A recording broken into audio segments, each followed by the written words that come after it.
Halo semuanya, perkenalkan nama saya Muhammad Syahid. Di sini saya akan menjawab beberapa pertanyaan mengenai dengan Indonesia dan geopolitik. Indonesia mengelola geopolitiknya dengan memanfaatkan posisi geografisnya yang sangat strategis, yaitu berada di antara dua benua dan juga dua samudra, serta berada pada jalur perdagangan internasional. Posisi ini menjadikan Indonesia sebagai negara yang sangat penting dalam peta global.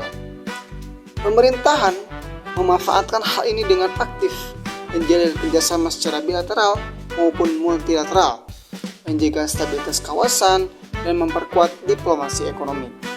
Selain itu, pemerintahan juga harus meningkatkan keamanan maritim dan membangun infrastruktur di wilayah perbatasan.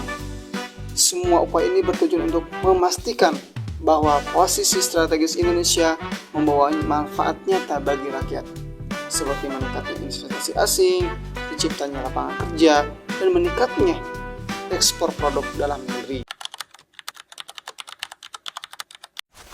Untuk meningkatkan kualitas geopolitik dan geostrategi Indonesia, pemerintah perlu memperkuat diplomasi luar negeri, terutama dalam membela kepentingan nasional di forum-forum internasional.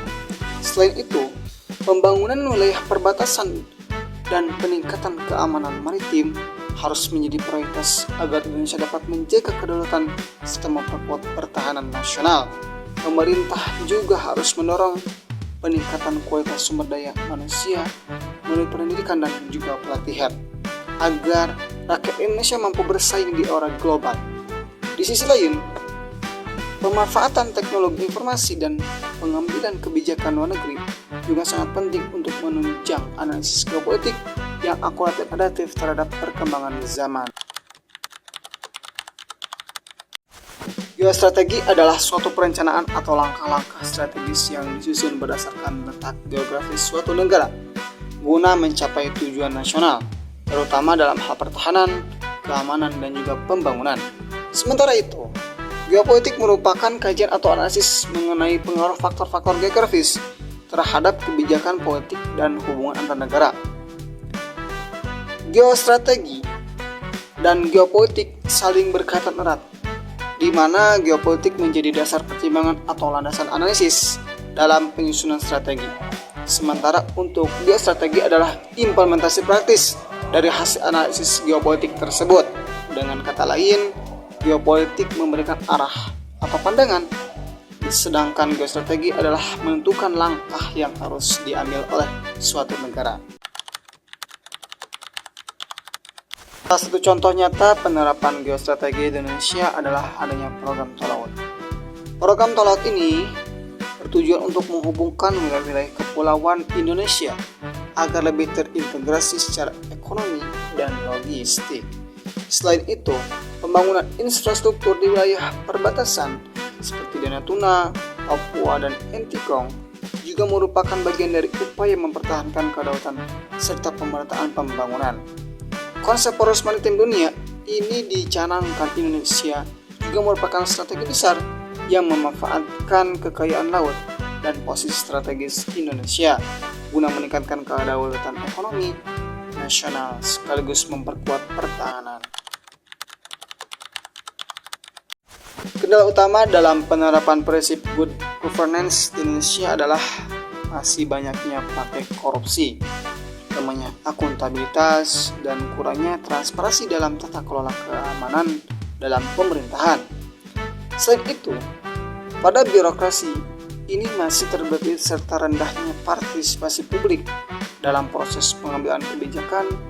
Dalam hal ini menjadi penghambat utama adanya politik uang, dan namanya penegakan hukum turut memperburuk kualitas pemerintahan.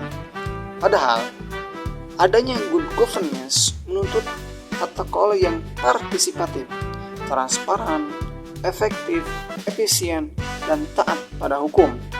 Untuk itu diperlukan adanya komitmen yang kuat pada seluruh aspek elemen yang ada di Indonesia ini, baik pemerintah maupun masyarakat, agar tata kelola yang baik bisa benar-benar terwujud. Beragama secara berlebihan ataupun ekstrim dapat dilihat dari sikap-sikap seperti menganggap ibadah sunnah sebagai kewajiban yang harus dijalankan oleh semua orang, mengharamkan sesuatu yang jelas-jelas halal tanpa dasar dalil yang kuat, serta mudah menyesatkan ataupun mengkafirkan orang hanya karena perbedaan cara beribadah ataupun pandangan keagamaan. Sikap ekstrim beragama juga tercermin dari tindakan kekerasan ataupun nama agama, fanatisme yang sempit, serta tidak adanya toleransi terhadap perbedaan. Di antara dua kutub tersebut, posisi orang moderat adalah berada di tengah-tengah. Mereka tetap teguh dengan keyakinan agama, tapi juga menghargai perbedaan dan menjunjung tinggi prinsip toleransi dan keseimbangan. Orang moderat ini biasanya lebih mengedepankan substansi ajaran agama dibandingkan dengan simbol-simbol, dan selalu berupaya menjaga kerukunan Islam di kehidupan masyarakat yang majemuk.